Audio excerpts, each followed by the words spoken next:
Hello tout le monde, on se retrouve pour le calcul sur les arrêts maladie.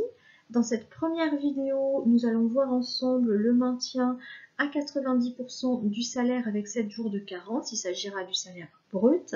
Et dans la prochaine vidéo, on verra le maintien toujours à 90%, toujours avec 7 jours de carence, mais du salaire net. J'ai fait en sorte de ne changer que cet élément et de conserver les autres éléments de calcul du maintien de façon à ce que vous puissiez voir les étapes communes aux deux calculs et les différences. Allez, sans transition, comme d'habitude, on passe au partage d'écran. Alors, le sujet. Donc, on a un salarié qui travaille 7 heures par jour, du lundi au vendredi, en tant qu'employé. Il est en arrêt maladie du 8 au 19 octobre 2021. Son salaire brut depuis le mois de janvier 21 est de 2200 €. Et on va calculer l'absence selon les 3 méthodes les plus courantes en matière d'arrêt maladie, à savoir la méthode de la Cour de cassation au réel, qui est la seule valide quoi qu'il arrive, je rappelle, la méthode des jours calendaires réels et la méthode des jours calendaires moyens. Pour le calcul des absences, je vous renvoie à la vidéo qui portait là-dessus, on va passer peut-être un petit peu rapidement. Dans un premier cas, donc comme je viens de vous le dire, on va appliquer le maintien de salaire légal, c'est-à-dire un maintien de salaire à 90% avec 7 jours de carence employeur, Et dans le deuxième cas, on va appliquer la convention collective nationale qui prévoit un maintien de salaire net à 90% après 7 jours calendaires de carence. Et il est précisé, ce qui n'est pas neutre, que la CSG-CRDS sur les indemnités de sécu sont prises en charge par l'employeur. On verra un petit peu plus tard de quoi il retourne. La société ne pratique pas la subrogation dans cet exercice. Ensuite, on a des éléments qui concernent la prévoyance. Donc, on sait qu'elle est de 2% sur les tranches A et B équitablement réparties entre l'employeur et le salarié, ce qui signifie que le salarié cotise à hauteur de 1% sur son salaire puisqu'il est inférieur à la tranche A. La couverture santé, elle, donc la mutuelle, est de 0,5% du plafond de la Sécu, donc 3428, pour l'employeur, mais aussi pour le salarié. Et on précise par ailleurs, mais ça c'est pour le bulletin, qu'aucun versement transport n'est dû.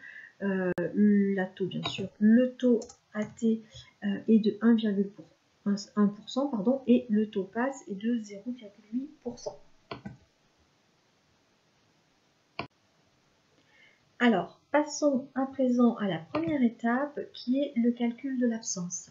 Donc là, je vais faire une toute petite aparté pour vous dire que de façon générale, quel que soit le motif de l'absence, ça peut être un motif lié, on va dire, qui va être indemnisé par la CPAM, ça peut être un autre motif, je pense notamment au congé payé, je vous conseille vraiment de distinguer le calcul de l'absence du calcul de l'éventuelle indemnisation ou complément versé par l'employeur. Souvenez-vous que sur le bulletin, au niveau du brut, vous avez première ligne salaire de base, vous avez éventuellement une prime, etc. Mais sinon, vous avez deuxième ligne, absence. Et troisième ligne, éventuellement le complément. Donc là, on est sur la deuxième ligne. On calcule l'absence. L'éventuel complément, indemnisation, on verra après. On se concentre sur le calcul de l'absence.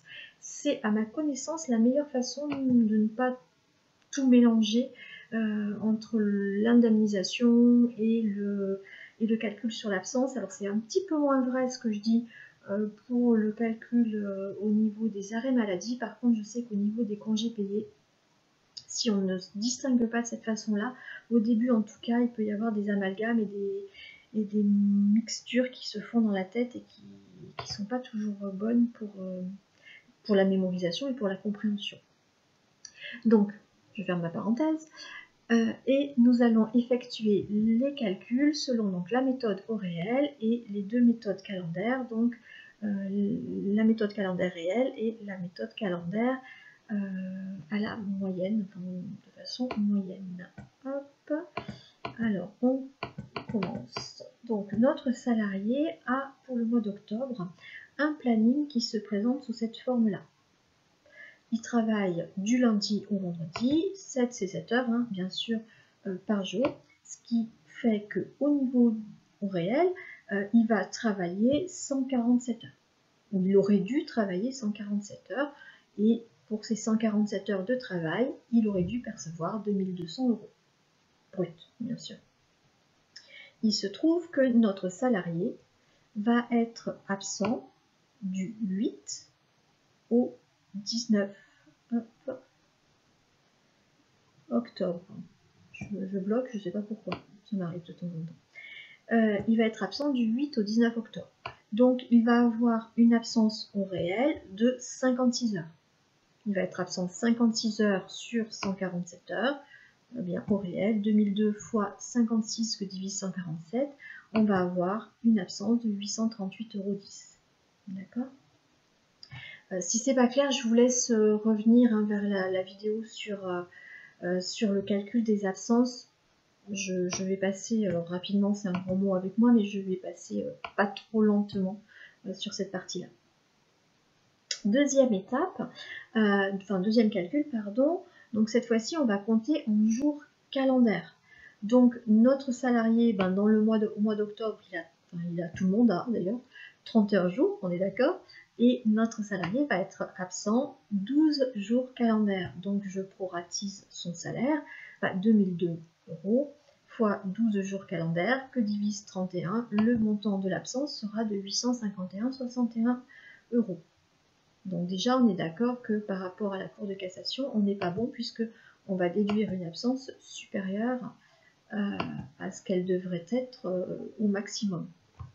Même si finalement, vous allez voir qu'avec le maintien, ça va se révéler plus avantageux pour le salarié.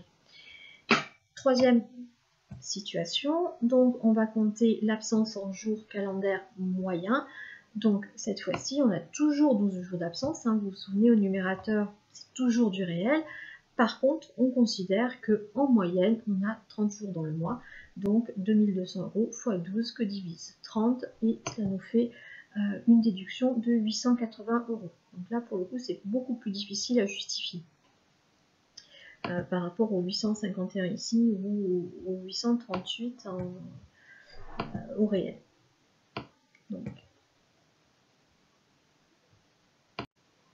alors, passons à la deuxième étape qui est le calcul des indemnités de la sécurité sociale.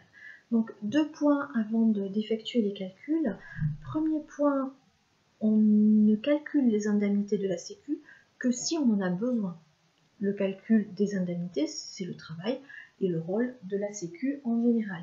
Par contre, on peut en avoir besoin pour déterminer le complément de l'employeur et ou parce que l'employeur applique la subrogation, c'est-à-dire que l'employeur va recevoir les indemnités de la sécurité sociale qu'il va ensuite reverser aux salariés.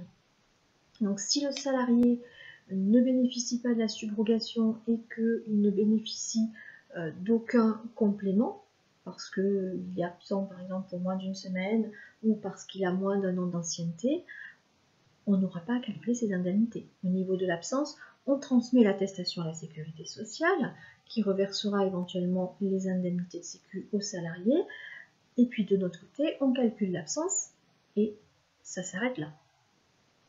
Par contre, lorsqu'on a, comme ici, un complément à calculer, eh bien, au préalable, il convient de vérifier quel va être le montant des indemnités de sécu. Et c'est d'autant plus important de les calculer que lorsque l'employeur verse un complément sans subrogation, la sécurité sociale ne lui adresse pas le récapitulatif des indemnités qu'elle a versées aux salariés. Donc l'employeur n'a d'autre solution que soit demander aux salariés de lui transmettre lorsqu'il les recevra, en espérant que ce sera avant la fin du mois, soit de faire tout simplement le calcul de son côté en amont. C'est en général l'option que l'on choisit et on récupère le document ensuite transmis par la Sécu aux salariés après coup.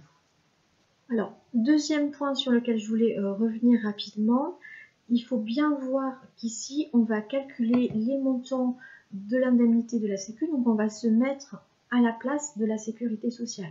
La Bible, si je puis dire, de la sécurité, c'est le droit de la sécu. Ce n'est pas le droit du travail, qui va être plutôt le texte de référence de l'employeur ou du gestionnaire en paye et RH. Et de fait, quand la sécu emploie des mots similaires, elle ne leur donne pas forcément le même sens. Brut, net n'ont pas le même sens pour la sécu et pour l'employeur. Quand la sécu parle de salaire journalier de base, ça n'a pas le même sens que le mot salaire pour l'employeur. L'employeur donne un salaire lorsque le salarié travaille. C'est aussi simple que ça. La sécu, pour elle, le salarié doit bénéficier d'un salaire, au sens où elle l'entend, chaque jour en fait, de la semaine, du lundi au dimanche, parce qu'elle considère que le salarié vit, mange, se loge, se chauffe, que sais-je encore, chaque jour de la semaine. Et donc il a besoin d'un revenu minimum à chacun de ces jours. N'oublions pas que la sécu, elle est là pour donner des revenus de substitution en fait. C'est lorsque le salarié est en difficulté, lorsque le salarié n'est pas en capacité, pour X raisons, de gagner sa vie lui-même, en fait, de gagner son salaire, qu'elle intervient pour l'aider. Donc ceci explique cela. Alors comment se fait le calcul de la sécu? Alors quel que soit le motif de l'arrêt, on passe par 3 étapes. Ensuite le contenu diffère, mais à chaque fois on passe par 3 étapes. Première étape, on calcule le salaire journalier de base, c'est-à-dire le montant, au vu des salaires qu'a perçu ou que perçoit le salarié, le montant que le salarié gagne par jour, étant entendu qu'on compte encore une fois en jour calendaire, donc du lundi au dimanche. Une fois qu'on a ce montant, donc ça c'est le montant lorsque le salarié travaille. Une fois que la Sécu a déterminé ce montant, elle va en attribuer un pourcentage sous forme d'indemnité de la Sécu. Elle va dire, je vais te donner une partie du salaire que tu perçois habituellement au salarié. Et depuis les années 90 maintenant, on a une partie, on va dire, de ce montant, donc 6,7% à l'heure qu'il est, qui va être ponctionnée aux salariés au titre de la CSG-CRDS, parce que la Sécu est en déficit, donc en quelque sorte, sur la part qu'elle donne aux salariés, elle lui dit il faut être solidaire, et on doit absolument trouver une solution pour ce déficit, donc sur la part que je te donne, au même titre que pour toutes les autres formes de revenus, je vais en reprendre une petite partie que je me reverse en quelque sorte en moi-même. Je caricature, mais c'est dans l'idée, c'est ça en fait en pratique. Alors, comment se calcule le salaire journalier de base pour les arrêts maladie, donc de façon très très spécifique? Eh bien, on prend les rémunérations brutes des 3 mois qui précèdent l'arrêt, que l'on va diviser par le nombre moyen de jours que l'on a sur 3 mois, soit 91,25. 91,25, c'est 365 que divise 12, que remultiplie 3 pour les 3 mois. On est bien d'accord que si par exemple mon salarié est en arrêt à partir du 31 mars, les 3 mois qui précèdent, le premier jour de l'arrêt c'est le 31 mars, nous sommes encore en mars, les 3 mois qui précèdent vont être février, janvier, décembre. Si mon salarié est en arrêt à partir du 1er avril, les 3 mois qui précèdent vont être mars, février, janvier. Donc faites bien attention de votre côté, alors, non seulement quand vous faites les calculs, mais aussi lorsque vous transmettez à la Sécu les attestations de salaire, puisque c'est sur la base évidemment de ces attestations de salaire qu'elle établit ses indemnités de Sécu. Donc les attestations, vous les transmettez soit via Net Entreprise, soit via une DSN événementielle ou un signalement. Donc une fois que vous avez déterminé la rémunération que perçoit le salarié en temps normal sur une journée, eh bien vous, pour les indemnités d'arrêt maladie en tout cas, on les divise par 2 ou on les multiplie par 50% pour retrouver l'indemnité de la Sécu. Et ensuite, sur ces 50%, eh bien, on va enlever 6,7% au titre de la CSG-CRDS. Donc, concrètement, dans notre cas, alors, est-ce que je vais... On va y arriver. Alors, le calcul de l'indemnité journalière va être 2002 x fois 3 mois, puisque le salarié a perçu 2002 depuis le mois de janvier. On est d'accord aussi que si au cours des mois qui précèdent, il avait fait par exemple des heures sup, ou il avait eu des primes un peu exceptionnelles, on en aurait tenu compte. Donc s'il avait eu 2004, 2006 et 2005, on aurait pris 2004, 2006, 2005, on les aurait ajoutés et on les aurait ensuite redivisés par 91,25. Donc là, comme c'est 2002 à chaque fois, eh bien, je multiplie tout simplement par 3. Et on trouve le montant de 72,33. Ce qui veut dire que du lundi au dimanche, chaque jour, le salarié, pour la Sécu, perçoit un salaire de 72,33 €. Ce salaire, on le multiplie par 50%, donc l'indemnité de la sécurité sociale pour un jour sera de 36,16 €. Et sur ces 36,16 €, on va déduire 6,7% de sécurité sociale pour déterminer le montant que va vraiment percevoir le salarié. Ça sera 33,74 €. Donc c'est soit 36,16 moins 36,16 fois 6,7%, ou pour ceux qui sont moins allergiques aux maths, on peut tout simplement évidemment faire 36,16 que multiplie 0,933 et on trouve le même résultat et c'est plus rapide. Donc une fois qu'on a l'indemnité, qu'on a les indemnités pour une journée, il va falloir déterminer combien de jours va être indemnisé le salarié. Donc, dans notre cas, vous vous souvenez, il était en arrêt du vendredi 8 au mardi 19. En cas d'arrêt maladie, la sécurité sociale applique une carence de 3 jours. Ça fait 3 jours calendaires, toujours. Ça veut dire que pendant 3 jours, le salarié ne bénéficiera d'aucune indemnité de sécu. Donc les indemnités de sécurité sociale commenceront à être versées à partir du 4e jour. Donc entre le 11 et le 19. Et toujours bien sûr en comptabilisant le samedi-dimanche. Donc les indemnités sécu, eh bien on va en avoir 9. Donc à partir de là, c'est pas très compliqué. Pour connaître le nombre total, le montant total d'indemnités de sécu versées aux salariés, eh bien on va faire 9 fois 36,16 et on trouvera 325,48 pour les indemnités de sécurité sociale brutes, au sens où on entend la sécu, et on fera 9 fois 33,74 pour trouver le nombre, pour trouver 303, donc 67, à savoir le montant total de l'indemnité de sécu nette. Donc là, c'est le montant qui va vraiment être versé par la sécurité sociale aux salariés, ou éventuellement reversé à l'employeur lorsqu'il pratique la subrogation. Donc à présent que nous connaissons les indemnités de la sécurité sociale, nous allons pouvoir calculer le maintien de salaire. Donc les deux premières étapes de calcul que nous avons réalisées ici, à savoir le calcul de l'absence et le calcul des indemnités de la Sécu, est commun, on va dire, à l'ensemble des maintiens qui peuvent être assurés. C'est à partir de maintenant que les méthodes de calcul vont diverger et qu'on ne procédera pas de la même façon suivant les indications que l'on va avoir sur le maintien qu'il convient d'assurer. Donc concernant ce maintien au préalable, pour être bien sûr que l'on parle de la même chose, le maintien de salaire, ce sont les indemnités de la Sécu plus le complément employeur. Donc quand on dit un maintien à 90% ou un maintien à 100%, le complément employeur, les indemnités de la sécurité sociale vont être déduits du montant du maintien pour trouver le complément employeur. Donc j'insiste un tout petit peu là-dessus parce que parfois il y a confusion entre maintien de salaire et complément employeur. On dit un maintien à 90% et les personnes en déduisent que le complément employeur sera de 90% du salaire. Non.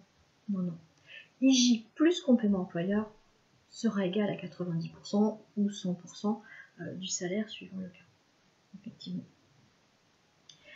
Donc à partir de là, on est amené à se poser un ensemble de questions. Vous n'êtes pas obligé de suivre le même ordre que moi, mais en tout cas ces 4 questions, vous devrez vous les poser pour être sûr de calculer correctement. La première question, ça va être quel maintien dois-je assurer?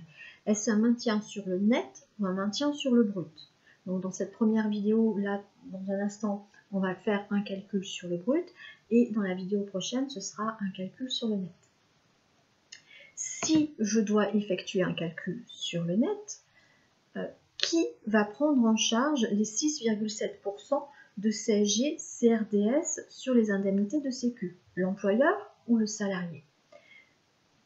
Je reviens juste en arrière et je m'explique. Vous vous souvenez que l'indemnité de Sécu brute est de 36,16 €. On déduit 6,7% de CSG-CRDS et je vous avais dit, la Sécu va verser aux salariés 33,74 € seulement. Donc il manque à peu près 2,50 €.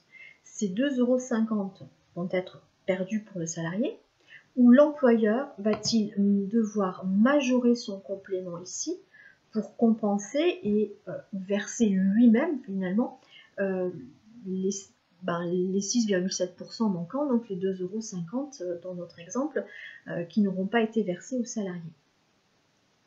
Dans le premier cas, si c'est le salarié qui doit assumer la charge de la perte, eh bien ici on prendra en charge, on notera ici l'indemnité de Sécu brute. Imaginons que le maintien sur une journée soit de 60 €, on va dire que le maintien sera égal à 36,16 € plus le complément employeur. Donc le complément employeur sera de 60 € moins les 36,16 €. Inversement, si on estime que c'est à l'employeur à assumer la charge de la CSG et de la CRDS, alors dans ces cas-là, on prendra en compte ici l'indemnité nette, donc les 33,74 €. Et dans ces cas-là, eh bien, on aura complément employeur égal 60 € moins 33,74 €, donc on aura à peu près 2,50 € de plus qui seront versés par l'employeur. La Cour de cassation a répondu à la question et elle a précisé que en l'absence de mention plus explicite, on va dire, dans la convention collective, donc si la convention collective ne fait référence qu'à un maintien sur le net, sans préciser explicitement que c'est la CSG-CRDS seront à la charge de l'employeur, eh bien l'employeur peut décider de ne pas prendre en charge les 6,7% de sécurité sociale. N'importe quoi. Les 6,7% de CSG-CRDS et les laisser à la charge du salarié. Il prendra donc en compte l'indemnité de Sécu brute à 36,16 €. Dans ce cas-là, c'est une possibilité. On est d'accord, l'employeur peut très bien aussi décider de prendre en charge ce montant-là. Par définition, bon, en général, en toute honnêteté, il ne le fait pas. Il ne va pas être plus royaliste que le roi, c'est un petit peu logique. Donc une fois qu'on a calculé qu'on a déterminé si c'était un maintien sur le net ou sur le brut, si dans le cadre du maintien sur le net, on a pu vérifier qui assumait la prise en charge de la CSG-CRDS, on est amené à se demander si l'employeur va assurer son maintien avec ou sans carence. En l'occurrence, dans les deux exemples, on a une carence de 7 jours. Cette carence, elle peut être plus courte. Souvent, un certain nombre de conventions collectives s'alignent avec la Sécu et ont mis en place une carence de 3 jours. D'autres, assez nombreuses aussi, prévoient, alors selon certains critères, avec des conditions parfois d'ancienneté, etc., mais elles prévoient une prise en charge dès le premier jour de l'arrêt maladie. Ce qui veut dire que comme la Sécu a quand même une carence de 3 jours, que les 3 premiers jours, eh bien, il n'y a pas d'indemnité de Sécu, et que donc le maintien de salaire pour les 3 premiers jours, pour le coup, c'est vraiment égal au complément employeur. Maintenant, ça peut être différent. Je sais que dans le transport, par exemple, la carence est de 5 jours. Donc là, ça va être au cas par cas, soit en fonction de ce que vous dit la convention collective, soit en fonction de ce qu'on vous dit dans l'exercice, si vous êtes en formation. Et le quatrième point auquel il va falloir faire attention, ça va être de se demander, vais-je devoir assurer un maintien total ou un maintien partiel. Donc le maintien total, ben, c'est le maintien à 100% du salaire sur la période, avec ou sans carence, hein, et le maintien à 90%, ça sera ben, forcément 90% du salaire sur la période. Je ne connais pas de situation où le maintien serait inférieur à 90%, mais je pense pas que ça puisse exister. Mais enfin peut-être, je sais pas, je ne vais pas dire de bêtises. Donc on va calculer le maintien donc brut et légal à partir des 3 exemples qu'on avait calculés. Vous vous souvenez, on a fait un calcul sur l'absence selon la méthode au réel, selon la méthode calendaire des jours calendaires réels et selon la méthode des jours calendaires moyens. Donc on va reprendre en fait les 3 exemples. Je vais m'appesantir un petit peu plus sur le premier, je passerai peut-être plus rapidement sur les autres puisque la logique évidemment va être la même. Donc, je descends. Alors, dans un tout premier temps, donc première méthode, hein, on calcule 90% du brut et l'absence avait été calculée donc au réel. Donc on va ajouter par rapport au tableau précédent une ligne ici pour déterminer quel va être le complément employeur. Donc si vous vous souvenez bien, on avait une absence de 838,10 €, c'est-à-dire en fait 56 heures sur les 147 heures que comptait le mois. Et on va devoir assurer un maintien de salaire après 7 jours de carence. Donc le complément employeur entre le 8 et le 14 n'aura pas à être versé en fait. D'accord ? Ici, là, les 3 premiers jours, ben, le salarié n'aura rien, aucune indemnité. Entre le 11 et le 15, ben, la sécurité sociale lui versera ses indemnités de sécu, donc les 33,74 fois 4 jours. Mais l'employeur, ben, c'est pas son problème, lui ne versera rien. Et il ne se souciera pas de ces indemnités-là, puisqu'il n'y a pas de subro. Par contre, hop là, je fais une bêtise. À partir du vendredi 15 et jusqu'au mardi 19, effectivement, l'employeur va devoir assurer un maintien de salaire à 90%. Donc avant de savoir à quoi correspond 90%, il va falloir savoir à quoi correspond le maintien à 100%. Qu'aurait perçu le salarié sur cette période du 15 au 19 € s'il avait travaillé. Au 19 €. Du 15 au 19 octobre, s'il avait travaillé. Eh bien, en fait, comme on avait fait un calcul selon la méthode au réel, il aurait travaillé 21 heures sur les 147 heures que comptait le mois. Donc, il aurait perçu 2000 € fois les 21 heures de travail que divise les 147 € que comptait j'y tiens mes euros, hein, les 147 heures que comptait le mois d'octobre. Et le montant aurait donc été de 314,29. D'accord ? Vous pouvez aussi procéder autrement, ça revient au même en fait, hein, et dire, ben, là pour 56 heures, on a déduit 838,10 €, ok ? Eh bien, sur ces 56 heures, je vais maintenir 21 heures. Donc c'est sur ces 838,10 € pour 56 heures, je vais en maintenir 21. Donc je prends 838,10, je multiplie par les 21 heures de maintien et je divise par les 56 heures que comptait la période d'absence. Et on trouve évidemment le même résultat. Là, je vous laisse voir quelle est la solution qui vous correspond le mieux. Très clairement. Et une fois qu'on a trouvé ce montant, donc ça, ce 314,29, c'est le montant qu'aurait perçu le salarié s'il avait travaillé sur la période. Donc c'est 100% de son salaire brut sur cette période du 15 au 19. Et nous, on ne veut en conserver que 90%. Donc tout simplement 314 fois 90%. Donc le maintien de salaire sera de 282,86 €.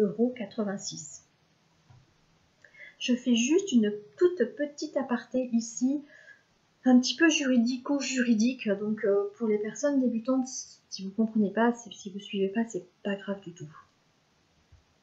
Ça concerne ma façon de calculer là, en fait. Je sais que j'ai pu voir que certaines personnes calculent l'absence au réel et ensuite, ou peu importe, enfin, selon notre méthode, mais ensuite ici, s'aligne en quelque sorte sur la logique de la Sécu et assure le complément en calendaire en quelque sorte, c'est-à-dire qu'il verse également le samedi et dimanche. Alors, soit j'ai manqué, ce qui est possible, hein, un texte, un arrêt quelque part, soit pour moi c'est pas forcément conforme. Dans un arrêt donc de 2000, la Cour de cassation avait expressément dit que le juge, en cas de conflit, devait vérifier que le salarié avait bien le maintien auquel il avait droit, c'est-à-dire le salaire qu'il aurait perçu s'il avait été présent sur la période, ou en l'occurrence 90% du salaire qu'il aurait perçu s'il avait été présent sur la période. Et que le juge n'avait pas à vérifier que l'employeur, du fait du versement des indemnités de la Sécu, décidément, que l'employeur, du fait du versement des indemnités de la Sécu, en l'occurrence, était gagnant, puisque sur les 90%, la plus grande part de l'indemnisation revient à la sécurité sociale et le pourcentage de l'employeur est moins important. Ce point-là n'a pas à être vérifié par le juge. En gros, la Cour de cassation se moque de savoir quelle est la part de prise en charge par la Sécu, quelle est la part de prise en charge par l'employeur. Ce qu'elle veut savoir, c'est si le salarié a bien perçu ce qu'il aurait dû percevoir s'il avait été présent, ou en l'occurrence 90% de ce qu'il aurait perçu s'il avait été présent. Donc en l'occurrence ici, c'est tout bénéfice pour l'employeur du fait du samedi-dimanche. Par contre, honnêtement, si on avait été en maintien de salaire sur cette période, je ne suis pas sûre du tout, je n'ai pas fait le calcul, mais je ne suis pas sûre du tout que c'eût été aussi avantageux pour l'employeur. Il y a même des chances pour qu'il y ait été de perte. Donc c'est un coup je gagne, un coup je perds. Mais pour moi, clairement, je calcule le maintien au réel de la même façon que j'ai assuré l'absence, j'ai calculé l'absence au réel. Je ferme ma petite parenthèse et j'arrête de vous abreuver avec des problèmes de droit. Mais c'est bien aussi parce que c'est une façon aussi de rappeler que la paye, c'est l'algèbre du droit en fait. On va calculer à présent le salaire brut résiduel. Maintenant qu'on connaît le maintien de salaire brut résiduel, ça va être le salaire brut moins l'absence, plus le maintien de salaire, moins les indemnités, donc plus le complément employeur.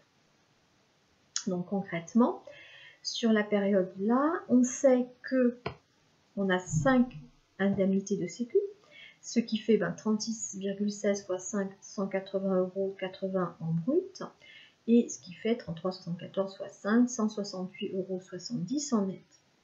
On sait que le total, net bien sûr, on sait que le total doit être de 282,86 € brut. À partir de là, quel va être le complément employeur? Eh bien, quand on calcule le maintien sur le brut sans charger les indemnités de la sécurité sociale, c'est très simple puisque finalement le complément revient à être 282,86 € moins les indemnités de sécurité sociale brutes, à savoir 180,80 €. Vous vous souvenez que le brut de sécu n'a rien à voir avec le brut salarial. De fait, le salarié, quand on fait ce calcul-là, en fait, est gagnant. Alors, on va voir, je vais vous expliquer pourquoi, et on va voir à quoi, en même temps, va représenter la partie haute du bulletin de paye. Vous avez deux solutions, en fait, en général, ce qui revient à peu près au même. On va avoir une ligne avec le salaire de base habituel, une ligne avec l'absence. Donc là, dans les deux cas, c'est pareil. Et ensuite, c'est au choix. Soit vous notez une ligne avec le maintien de salaire brut de 282 et vous déduisez les indemnités de sécurité sociale brute, 180, soit vous notez directement le résultat de l'opération ici, donc 282 moins 180, et vous notez complément de salaire brut 102,06 €. On est bien d'accord, on ne fait pas apparaître les indemnités de sécu, on n'a pas besoin de les faire apparaître parce que nous sommes dans un calcul sans subrogation.